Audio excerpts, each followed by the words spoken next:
साथियों, मैं श्यामा मिश्रा और मैं अपने चैनल स्टडी टॉपर में आप लोगों का हार्दिक स्वागत करती हूं। आज हम आपके सामने एक नए टॉपिक के साथ प्रस्तुत हुए हैं जो है इंटरेस्ट। आज हम लोग रुचि पढ़ेंगे कि रुचियां आखिर क्या होती हैं और रुचि का अधिगम से क्या संबंध होता है, रुचि क्यों महत्वपूर्ण होती है। तो रुचि एक तरीके से हम लोग देख लें तो अगर रुचि के विषय में बात की जाए कि इसकी प्रकृति कैसी है, तो रुचि जो होती है वो हमेशा सकारात्मक होती है। ये एक ऐसा अभिप्रेरक है, हम लोगों ने अभी तक जितने भी अभिप्रेरक पढ़े हुए हैं, चाहे अभिप्रेरणा को पढ़ा हो चाहे अवधान को पढ़ा हो, उसमें सकारात्मक और नकारात्मक दोनों टाइप का होता है, लेकिन रुचि हमेशा सदैव सकारात्मक होती है। क्योंकि जब तक हमें किसी चीज़ में इंटरेस्ट नहीं होगा तब तक हम उसकी तरफ बढ़ेंगे ही नहीं। इसलिए हमेशा सकारात्मक दिशा में चलती है, नकारात्मक दिशा में नहीं चलती है। दूसरी चीज़ कि जैसे अवधान हमारा आंतरिक प्रेरक है, जैसे अभिप्रेरणा हमारी आंतरिक प्रेरक है, उसी तरीके से रुचि भी एक प्रेरक ही है, आंतरिक प्रेरक है या मानसिक प्रेरक कहेंगे इसको। क्योंकि जिस भी चीज़ में हमें लगाव होता है, जिस भी चीज़ में हमें इंटरेस्ट होता है, उस कार्य को हम बहुत आसानी से और बड़े मज़े से करना चाहते हैं, तल्लीन होकर उसको पूरा करना चाहते हैं। और जिस चीज़ में हमें इंटरेस्ट नहीं उसकी तरफ हम जाना भी नहीं चाहते हैं, है ना। तो रुचियाँ जो होती हैं वो मनुष्य को क्रियाशील बनाती हैं। रुचियाँ जो होती हैं वो विभिन्न वस्तुओं में, विभिन्न व्यक्तियों में, विभिन्न विचारों में अंतर स्पष्ट करने में सहयोगी होती हैं। और अधिगम का और रुचि का बहुत गहरा संबंध है। बिना इंटरेस्ट के, बिना रुचि के अधिगम नहीं हो सकता। क्योंकि जब तक हमारी किसी विषय में, किसी वस्तु में, किसी व्यक्ति में इंटरेस्ट नहीं होगा तब तक ना तो हम उसमें ध्यान दे पाएंगे, अवधान की प्रक्रिया नहीं होगी, ना ही तब तक हम अभिप्रेरित होंगे। और अगर हम अभिप्रेरित नहीं होंगे तो अधिगम नहीं हो पाएगा। तो इसलिए जो आपका इंटरेस्ट है, रुचि है, महत्वपूर्ण कारक है ना। और अधिगम को प्रभावी बनाने में बहुत महत्वपूर्ण है, बहुत सहयोगी है। इसलिए बहुत महत्वपूर्ण कारक चल रहा है, आपका महत्वपूर्ण टॉपिक चल रहा है। आइए देखते हैं इंटरेस्ट क्या है, क्या रोल है इसका हमारे जीवन में, क्यों महत्वपूर्ण है, क्या रोल है इसका अधिगम में। टॉपिक पे चलते हैं, बड़ा मज़ा आने वाला है। देखिए, इंटरेस्ट शब्द की उत्पत्ति देख लीजिए। इंटरेस्ट शब्द की जो उत्पत्ति हुई है वो लैटिन भाषा के इंटरेस्ट शब्द से हुई है। किससे हुई है? इंटरेस्ट शब्द से हुई है। इंटरेस्ट शब्द का अर्थ देखते हैं। इंटरेस्ट शब्द जो है इसका अर्थ होता है महत्वपूर्ण, यानी जिस भी वस्तु में, व्यक्ति में, विचार में हमारा इंटरेस्ट होगा वो हमारे लिए क्या होगा? महत्वपूर्ण ही होगा। ठीक है, महत्वपूर्ण। लगाव, इंटरेस्ट शब्द का एक और अर्थ होता है क्या? लगाव। और एक अर्थ होता है अंतर। बहुत सी वस्तुओं में किसी एक वस्तु को चुनना क्या होता है? रुचि होता है, इंटरेस्ट होता है। ठीक है, अब देख लीजिए। तो इंटरेस्ट शब्द की जो उत्पत्ति हुई है किस भाषा से हुई? लैटिन भाषा से हुई। किस शब्द से हुई? तो इंटरेस्ट शब्द से हुई। और इंटरेस्ट शब्द का जो अर्थ होता है वो होता है महत्वपूर्ण, लगाव और अंतर। तीन अर्थ इसके लिए जाते हैं। ये कैसा है? रुचि एक आंतरिक अभिप्रेरक है। कैसी है? एक आंतरिक अभिप्रेरक है जो हमें किसी कार्य को करने के लिए प्रेरित करती है। तो ये एक अभिप्रेरक है। दूसरी चीज़ ये कैसी है? तो यह एक मानसिक शक्ति है। रुचि हमें विचार, वस्तु, क्रिया की ओर आकर्षित करती है। ये क्या करती है कि हमारा ध्यान किसी ओर आकर्षित करती है। क्या? रुचि। चाहे वो वस्तु हो, चाहे क्रिया हो, चाहे विचार हो, इनकी तरफ हमें आकर्षित करता है। कौन? रुचि करती है। ठीक है, अगला है रुचि सदैव सकारात्मक होती है। मैंने अभी बताया था कि ऐसे जैसे हमने अवधान को पढ़ा, हमने अभिप्रेरणा को, ये क्या है? ये आंतरिक प्रेरक हैं। प्रेरक का कार्य क्या होता है? आपको धक्का देना, धकेलना, आपको क्रियाशील बनाना। ठीक है, तो रुचि कैसा कारक है, कैसा प्रेरक है? तो सकारात्मक प्रेरक है। इसमें नकारात्मकता नहीं होती। अवधान में होती है, प्रेरणा में होती है, लेकिन रुचि में नहीं होती है। सदैव सकारात्मक। अब देखिए डेफिनेशन देख लेते हैं, कुछ महत्वपूर्ण डेफिनेशन है। जैसे सबसे इम्पॉर्टेंट डेफिनेशन है वो जेम्स ड्रेवर की है। ठीक है, जेम्स ड्रेवर ने क्या कहा है कि रुचि हमारे अनुभवों का, जो हमने पहले अनुभव लिए हैं, रुचि हमारे अनुभवों का क्रियात्मक रूप है। क्या रूप है? क्रियात्मक रूप है। यानी जो भी हमने पहले अनुभव किया है, जब उसको हम धरातल पर उतारते हैं, जब उसको हम करके दिखाते हैं, तो वो क्या होती है? रुचि होती है। तो रुचि हमारे अनुभवों का क्रियात्मक रूप है। किसकी डेफिनेशन है? जेम्स ड्रेबर की है। उसके बाद अगली डेफिनेशन है क्रो एंड क्रो की। अच्छा, एक बात एक पॉइंट क्लियर करना चाहते हैं, वो ये है कि जैसे कहा जाता कि मैडम कितनी परिभाषाएं याद करें, किस किस चीज़ की परिभाषाएं याद करें, तो कुछ इम्पॉर्टेंट टॉपिक है जैसे बुद्धि, व्यक्तित्व, अभिप्रेरणा और अधिगम। 4 ऐसे टॉपिक हैं और 5वां एक थोड़ा सा कम इम्पॉर्टेंट जो है स्मृति और विस्मृति वाला है। ये 4 वेरी इंपॉर्टेंट हैं और एक ये 5वां इंपॉर्टेंट में रख सकते हैं। इनकी डेफिनेशन आपको श्योर देखनी होंगी। उसके बाद ये अवधान हुआ, इंटरेस्ट हुआ, आगे अभिवृत्ति पढ़ाएंगे, ठीक है, अभिवृत्ति या मनोवृत्ति पढ़ाएंगे, ये हुए, और आगे जो आपके हैं चिंतन हुआ, तर्क हुआ, कल्पना हुई, ये सब चीज़ें पढ़ाएंगे। इसमें परिभाषा इतनी ज़्यादा इंपॉर्टेंट नहीं है, आप बहुत ज़्यादा परेशान होने की ज़रूरत नहीं है। बस क्या है, परिभाषाएं जो आपके मनोवैज्ञानिकों ने दी हैं वो टॉपिक को बहुत अच्छे से क्लियर करती हैं, और अगर आपके दिमाग में कहीं सेट हो जाती हैं, आपको इंटरेस्ट है तो सेट ही हो जाएंगी, तो आगे अगर भविष्य में कभी डेफिनेशन आती है तो आपको लाभ मिलेगा इसका, ठीक है। तो एक इम्पॉर्टेंट में रखेंगे जेम्स ड्रेबर की डेफिनेशन। उसके बाद ये एक बहुत महत्वपूर्ण कैंडिडेट है क्रो एंड क्रो। इनकी भी परिभाषाएं बहुत शॉर्ट होती हैं, बहुत अच्छी होती हैं। देखिए, रुचि एक प्रेरक शक्ति है। इन्होंने क्या कहा? रुचि एक प्रेरक शक्ति है। प्रेरक शक्ति किसने कहा है?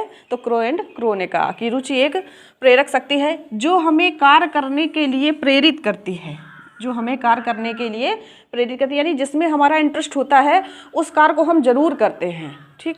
नेक्स्ट है बिंघम के अनुसार, एक बिंघम है, उनकी डेफिनेशन है। बिंघम ने क्या कहा है? रुचि हमें या रुचि में हम किसी कार्य में तल्लीन होकर उसे जारी रखना चाहते हैं। अगर हमें किसी कार्य में रुचि होगी तो हम उसमें उस कार्य को मस्त होकर करते हैं, और जब हम मस्त होकर करते हैं तो हमें कैसा अनुभव होता है? प्रसन्नता का। और जब हम खुश होकर कोई कार्य करते हैं तो उस कार्य का पूरे होने के जो चांस होते हैं वो 99% हो जाते हैं। और किसी चीज़ को अगर हम बोरियत से करते हैं, बिना मन के करते हैं, तो वो कार्य मेरे हिसाब से तो पूरा नहीं होने वाला है, ठीक है।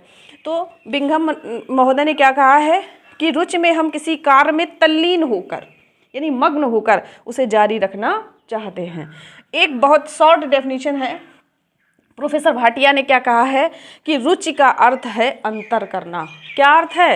रुचि का अर्थ है अंतर करना, यानी रुचि जो होती है वो हमें विभिन्न वस्तुओं में अंतर करना सिखाती है। विभिन्न वस्तुओं में हम जब जो अंतर कर लेते हैं कि नहीं, ये विभिन्न रंगों में एक रंग, विभिन्न वस्तुओं में एक वस्तु, विभिन्न व्यंजनों में एक व्यंजन, विभिन्न मिठाइयों में एक मिठाई, तो ये क्या होता है कि अब विभिन्न विचारों में एक कोई विचार महत्वपूर्ण अंतर करते हैं, और अंतर करना ही क्या होता है? रुचि होती है, ठीक है, रुचि होती है। रुचि कैसी होती है? जन्मजात भी होती है और अर्जित भी होती है। जो हम वातावरण में रहकर भी अर्जित करते हैं कुछ रुचियाँ, और कुछ रुचियाँ जो होती हैं वो जन्मजात होती हैं। आइए इनके प्रकार देखते हैं। देखिए, रुचि के प्रकार देख लेते थे। रुचि के मुख्यतः 2 प्रकार होते हैं, एक जन्मजात रुचि और दूसरा अर्जित रुचि। 2 प्रकार है, जन्मजात रुचि और अर्जित रुचि। जन्मजात जो हमें जन्म से हमारे अंदर होती है, और ये रुचि किस पर आधारित होती है? मूल प्रवृत्तियों पर आधारित होती है, और इसका स्रोत क्या है? तो वंशानुक्रम होता है। क्या होता है? वंशानुक्रम होता है। वंशानुक्रम के कारण हमारे अंदर जन्मजात रुचि जनरेट होती है, ठीक है। और किस पर आधारित होती है? मूल प्रवृत्तियों पर आधारित होती है। और जो जैसे हम लोगों का शैशवावस्था है, शैशवावस्था मूल प्रवृत्तियों पर ही आधारित होती है, यानी इस टाइम कैसी रुचि होती है? जन्मजात रुचि होती है, ठीक है। उसके बाद दूसरा नंबर है अर्जित रुचि। अर्जित रुचि क्या होती है? जो हम वातावरण में रहकर सीखते हैं, वातावरण में रहकर सीखते हैं, दूसरों का अनुकरण करते हैं, दूसरों से सीखते हैं। ये किस पर आधारित होती हैं? भाव संवेदना पर। जन्मजात रुचि किस पर आधारित होती है? मूल प्रवृत्तियों पर, ठीक है। और अर्जित रुचि भाव और संवेदना पर आधारित होती हैं। जैसे संस्कार और अपनी संस्कृति का ज्ञान हम कैसे सीखते हैं? अपने भावों के माध्यम से कि हाँ हमारे यहाँ ऐसा चले आ रहा है। मूल्य भी होते हैं इसमें, मूल्य, ठीक है। जैसे संस्कार, आदतें, व्यवहार और मूल्य, हमें कैसे दूसरों के साथ व्यवहार करना चाहिए, कौन से हमारे मूल्य हैं, नैतिक गुणों का विकास, नैतिक गुणों का विकास, ये सब कैसे होते हैं, नैतिक गुणों का विकास, ये अर्जित रुचि के अंतर्गत आते हैं, जहाँ हमें नैतिकता का ज्ञान हो जाता है। और जन्मजात रुचि के अंतर्गत कहता है हमें वो चीज़ हम पसंद करते हैं जो हमारी मूल प्रवृत्ति पर आधारित होती हैं। ठीक है, तो जन्मजात रुचि मूल प्रवृत्तियों पर आधारित होती है और अर्जित रुचि भाव और संवेदना पर आधारित होती है। इसका मुख्य स्रोत वातावरण है और जन्मजात का वंशानुक्रम है।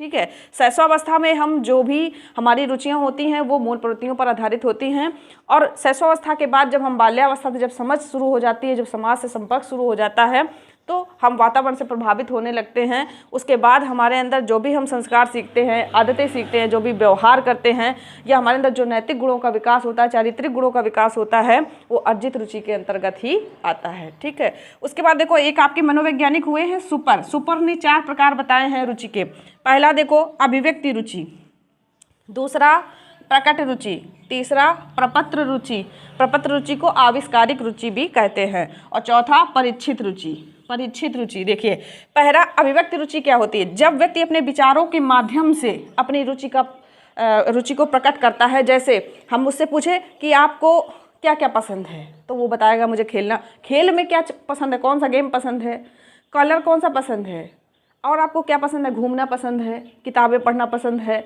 कविताएं लिखना पसंद है, या व्यंजन बनाना पसंद है, या कौन सा व्यंजन पसंद है, किस किस सेक्टर में आपकी रुचि है। तो जब वो अपने मुंह से खुद बताने लगे, अपने विचारों को अभिव्यक्त करने लगे कि मुझे ये चीज़ें पसंद है, मुझे फिल्म देखना पसंद है, मुझे गाने सुनना पसंद है, मुझे किताब पढ़ना पसंद है, तो विचारों की अभिव्यक्ति के माध्यम से जो रुचि का प्रकट होती है वो कौन होती है, अभिव्यक्त रुचि होती है। कौन होती है, अभिव्यक्त रुचि होती है। ठीक है, दूसरी है प्रकट रुचि, जहाँ व्यक्ति के व्यवहार से पता चलता है कि उसमें कौन सी रुचियां हैं। जैसे मान लो हमारी किसी से संवाद नहीं हुआ और हम किसी के घर मिलने गए, हमारा कोई मित्र है, संबंधी है, और उसके पास गए हम, तो देखा कि वो घर में पेंटिंग बना रहा है, या वो घर में कुकिंग कर रहा है, या वो घर में गए तो उसके घर में बहुत अच्छी लाइब्रेरी है। मतलब वो मुंह से कुछ नहीं बोलेगा, कोई विचार प्रकट नहीं करेगा, लेकिन आप उसके व्यवहार को अगर उसके घर में अच्छी लाइब्रेरी है तो आप समझ जाएंगे कि इसको किताबें पढ़ने में इंटरेस्ट है। अगर उसके अंदर उसके घर में खेलने के सामान है, मान लो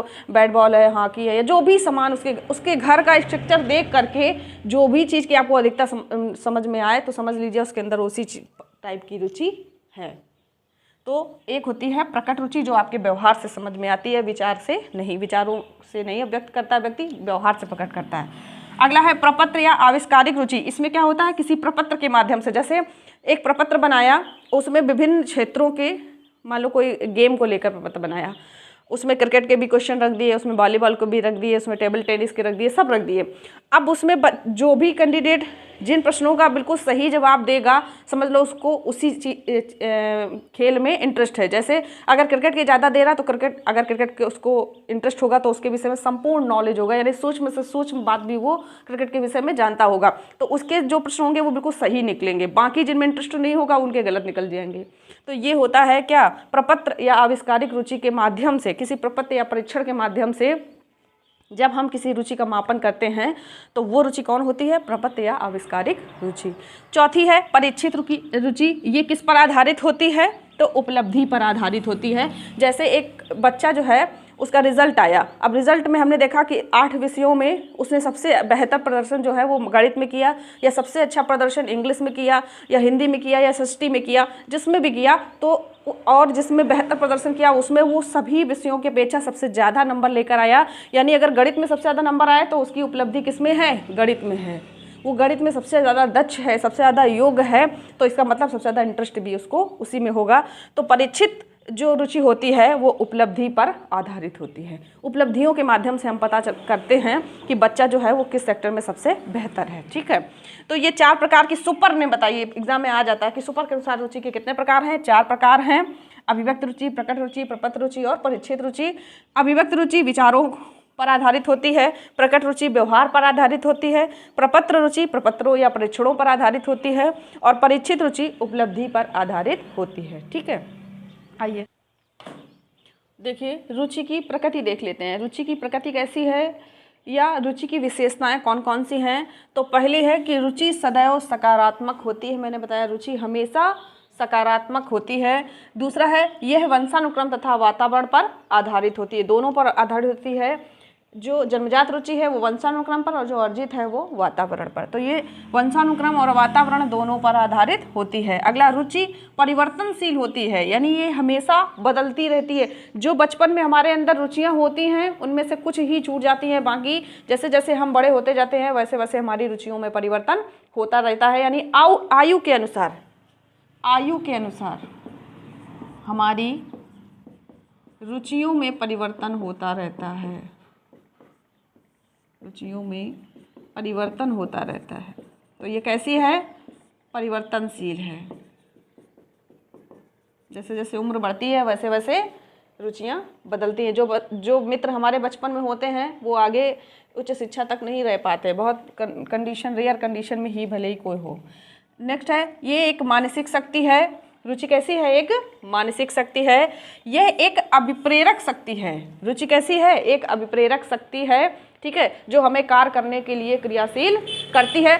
अब जैसे हम लोगों ने क्या अभिप्रेरणा पढ़ा था, वो भी क्या था? एक प्रेरक था।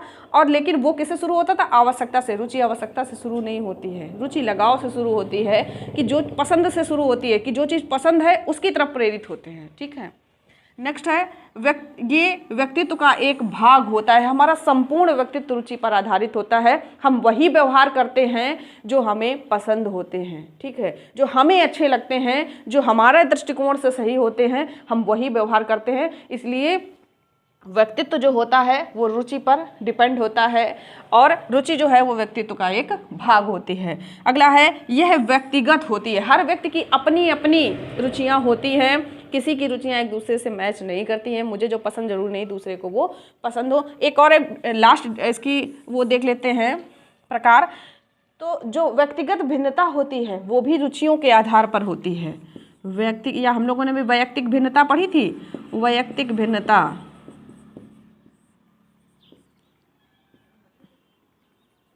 यानी विचारों में जो वैयक्तिक भिन्नता होती है उसका कारण भी क्या होता है? रुचि। वैयक्तिक भिन्नता का कारण रुचि होती है, ठीक है। हम कैसे एक दूसरे से भिन्न होते हैं, वैयक्तिक भिन्नता में भी रुचि का महत्वपूर्ण रोल होता है। तो ये विशेषताएं हैं रुचि की प्रकृति है कि ये सदैव सकारात्मक है, ये एक आंतरिक अभिप्रेरक है जो लगाव से शुरू होती है। चलिए आगे देखते हैं कि शिक्षा में इसका कैसे योगदान है, किस तरीके से अधिगम में सहयोगी है रुचि। देखिए, सीखने में रुचि का क्या क्या रोल है, सीखने में रुचि का क्या रोल है। तो देखते हैं कि शिक्षा व्यवस्था की दृष्टि से रुचि महत्वपूर्ण है। शिक्षा व्यवस्था की दृष्टि से कि कैसे जो पूरा एक शैक्षिक वातावरण क्रिएट किया जाता है, अगर वो बच्चों के इंटरेस्ट के हिसाब से, इसीलिए देख लीजिए इस समय जो प्ले स्कूल चल रहे हैं या छोटे बच्चों के नर्सरी स्कूल चल रहे हैं, उनमें क्या होता है कि अच्छी वॉल पेंटिंग लगाई जाती है, अच्छे पोस्टर लगाए जाते हैं, ताकि बच्चों को शिक्षा के प्रति लगाव जनरेट हो उनके अंदर, ठीक है। तो शिक्षा व्यवस्था की दृष्टि से, वैयक्तिक भिन्नता की दृष्टि से, हर बच्चा एक दूसरे से डिफरेंट है। किसी को संगीत पसंद है, किसी को आर्ट पसंद है, किसी को डांस पसंद है, किसी को मैथ में ज़्यादा इंटरेस्ट है, किसी को सोशल साइंस में ज़्यादा इंटरेस्ट है, किसी को इंग्लिश में ज़्यादा इंटरेस्ट है। तो वैयक्तिक भिन्नता की दृष्टि से जो रुचि है वो महत्वपूर्ण है। अगर रुचि को ध्यान में रख करके पाठ्यक्रम बनाया जाएगा तो क्या है कि सभी बच्चों का जो है वो सही से विकास हो पाएगा। नेक्स्ट है, पाठ्यक्रम निर्माण की दृष्टि से बच्चों की विभिन्न क्षेत्रों में रुचियां हैं उनको ध्यान में रख करके पाठ्यक्रम का निर्माण किया जाए तो क्या होगा कि सभी बच्चों का सही से विकास हो पाएगा। तो पाठ्यक्रम का निर्माण जो है वो भी रुचियों के आधार पर किया जाना चाहिए। अगला है, शिक्षण विधियां निर्धारण में बच्चे कैसे पढ़ना पसंद करते हैं, क्योंकि उनका तो पढ़ने में मन लगता नहीं है। तो नवीन जो शिक्षण विधियां हैं, जैसे आपका किंडरगार्टन विधि है, मॉन्टेसरी विधि है, प्रोजेक्ट प्रणाली है, डाल्टन प्रणाली है, ये सारी विधियां ऐसी हैं, खेल विधि है और करके सीखना विधि है। ये सारी विधियां जो हैं ये इंटरेस्ट पर ही आधारित हैं। बच्चों कैसे सीखते हैं, कैसे उन्हें सिखाया जाना चाहिए, तो इसके लिए महत्वपूर्ण है। अगला है शिक्षण में अपव्यय और अवरोधन को रोकने की दृष्टि, ये बहुत महत्वपूर्ण है, क्योंकि क्या होता है अपव्यय और अवरोधन क्या होता है, सबसे पहले ये देख लेते हैं। तो अपव्यय होता है कि बच्चे जो हैं वो जब विद्यालय छोड़कर चले जाते हैं, या अवरोधन होता है जब उनकी एक ही कक्षा में बार बार उन्नति रुकती है, उसे अवरोधन कहते हैं। और जब उन्नति रुकती है तो क्या करते हैं कि अरे पेरेंट्स कह देते हैं अरे चलो तुम फेल हो गए, चलो बैठो घर बैठो, है ना, तो बच्चे शिक्षा छोड़ देते हैं। तो इसका जो मुख्य कारण है वो क्या होता है, बच्चों का पाठ्यक्रम में रुचि ना लेना। अगर ऐसा है बच्चे इंटरेस्ट से नहीं पढ़ेंगे तो कभी भी अधिगम के लक्ष्य को पूरा नहीं कर पाएंगे तो उनका बार बार एक कक्षा में अवरोधन होगा, बार बार रुकावट आएगी। अगला है भावी व्यवसाय के चयन में, आगे बच्चे क्या बनना चाहते हैं उसमें भी इंटरेस्ट का बहुत रोल है। वो वही बनना चाहते हैं, वही करना चाहते हैं जो उनके अंदर रुचि है, ठीक है, उसी के अनुसार वो अपने व्यवसाय का चयन करते हैं। तो व्यवसाय के चयन में भी रुचि का महत्वपूर्ण योगदान है। तो आगे देखते हैं कौन कौन से रुचि परीक्षण है, कैसे रुचियों का मापन किया गया है और किसने किसने किया है। देखिए रुचि के मापन के क्षेत्र में किन किन लोगों ने अपना योगदान दिया है, तो देख लेते हैं कि सर्वप्रथम 1914 में कार्नेगी तकनीकी, ये याद रखना है, कार्नेगी तकनीकी संस्थान में रुचि अनुसूची प्रपत्र तैयार किया गया था। सबसे पहले कार्नेगी तकनीकी संस्थान है जहाँ पर सबसे पहले रुचि अनुसूची प्रपत्र तैयार किया गया था। उसके बाद 1918 में माइनर ने, एक मनोवैज्ञानिक हैं आपके माइनर, इन्होंने सन 1918 में रुचि मापन के लिए प्रपत्र बनाया था, ठीक है, और पर्सनल खुद इन्हीं ने बनाया था। उसके बाद एक नाम और है, ये भी रुचि के क्षेत्र में आता है, जो है स्ट्रांग महोदय का। इन्होंने 1927 में एक व्यावसायिक रुचि का मापन करने के लिए कि कौन किस सेक्टर में जाना चाहता है, ठीक है, उसके लिए एक रुचि परीक्षण बनाया था जो मेल और फीमेल दोनों पर लागू होता था। 400 प्रश्न होते थे। कितने प्रश्न होते थे? 400 प्रश्न होते थे। और इन 400 प्रश्नों के माध्यम से स्त्री और पुरुषों का या बालक या बालिकाओं का रुचि का मापन किया जाता था कि किस क्षेत्र में उसे ज़्यादा इंटरेस्ट है, उसी सेक्टर में उसको अपना व्यवसाय चुनना चाहिए। तो ये कैसा परीक्षण था? व्यावसायिक परीक्षण था। किसने बनाया था? स्ट्रॉन्ग ने बनाया था। कब बनाया था? 1927 में बनाया था। मेल फीमेल दोनों पर लागू होता था। 400 प्रश्न रखे थे। अच्छा, ये जो था ये कॉलेज स्तर से लेकर के, कॉलेज यानी माध्यमिक शिक्षा से लेकर के और उच्च शिक्षा तक था। उच्च शिक्षा तक यानी कोई भी अपने व्यवसाय अगर चुनना चाहता है तो इस परीक्षण के माध्यम से वो अपना आकलन कर सकता है कि उसको किस सेक्टर में ज़्यादा रुचि है। उसके बाद एक कूडर महोदय का अधिमान परीक्षण लागू हुआ। ये कब आया? तो 1954 में आया। यह 10 क्षेत्रों में रुचि का मापन करता था। जैसे चिकित्सा का क्षेत्र हुआ, उसके बाद आपका शिक्षा का क्षेत्र हुआ, उसके बाद आपका साहित्य का क्षेत्र हुआ, कलात्मक क्षेत्र हुआ। इस तरीके से 10 क्षेत्रों में रुचि का मापन करता था। ये बहुत फेमस था कूडर का अधिमान परीक्षण। आपको याद रखना है स्ट्रॉन्ग को और कूडर को, ठीक है। कूडर का अधिमान परीक्षण 1954 में आया। ये 10 क्षेत्रों में रुचि का मापन करता था, ठीक है। उसके बाद एक थर्स्टन का नाम और याद रखना है। थर्स्टन का इन्होंने 1947 में एक रुचि परीक्षण तैयार किया। ये सारे रुचि परीक्षण जो थे वो व्यावसायिक सेक्टर से रिलेटेड थे। व्यावसायिक और शैक्षिक, ठीक है, शैक्षिक, व्यावसायिक और शैक्षिक क्षेत्रों से रिलेटेड थे। थर्स्टन का 1947 में एक रुचि परीक्षण तैयार किया जो किस पर आधारित था? व्यावसायिक और शैक्षिक सेक्टर पर, ठीक है। भारत में तो ये 3 नाम याद रखना है, स्ट्रॉन्ग को, कूडर को और थर्स्टन को। भारत में, अब भारत में आ जाओ। भारत में इलाहाबाद ब्यूरो ने सबसे पहले ये जो कूडर का अधिमान परीक्षण आया था, तो भारत में इलाहाबाद ब्यूरो ने कूडर के परीक्षण, ये अधिमान परीक्षण का, कूडर के अधिमान परीक्षण का भारतीय अनुवाद तैयार किया था सर्वप्रथम इलाहाबाद ब्यूरो ने। और किसका परीक्षण था? कूडर का परीक्षण था जिसका भारतीय अनुवाद तैयार किया था। उसके बाद 2 नाम और आ जाते हैं आपके। भारत में SP कुलश्रेष्ठ हैं, चटर्जी हैं और प्रोफेसर भाटिया हैं। इन लोगों का नाम भी रुचि परीक्षण के क्षेत्र में आता है। अच्छा, एक परीक्षण है आपका माइनेसोटा रुचि परीक्षण। माइनेसोटा रुचि परीक्षण जो है, नाम याद कर लो केवल कि माइनेसोटा जो परीक्षण है वो किससे रिलेटेड है, व्यक्तित्व का है, बुद्धि का है, तो ये किसका है, रुचि का है। तो माइनेसोटा रुचि परीक्षण जो कि कब आया था, 1965 में आया था। ठीक है, रुचि के मापन के क्षेत्र में कार्य करता है माइनेसोटा रुचि परीक्षण, ये रुचि परीक्षण। अच्छा, एक चीज़ और देख लीजिए, एक आपके हैं अब्राहम मैस्लो जो थे, अब्राहम मैस्लो, इन्होंने रुचि को अर्जित कारक कहा है। ये महत्वपूर्ण हो जाता कि इस तरीके से प्रश्न आ जाता है कि किसने रुचि को अर्जित कारक कहा, तो मैस्लो ने रुचि को अर्जित कहा है। उन्होंने कहा जन्मजात रुचि नहीं होती है, कहा है मैस्लो का। स्पेशली ये नाम आ जाता है कि किसने रुचि को अर्जित कहा है, तो अब्राहम मैस्लो ने कहा है। ठीक है, ये आपका रुचि पूरा रुचि का टॉपिक था। उम्मीद करते हैं टॉपिक आपको पसंद आया होगा। Thank you for watching.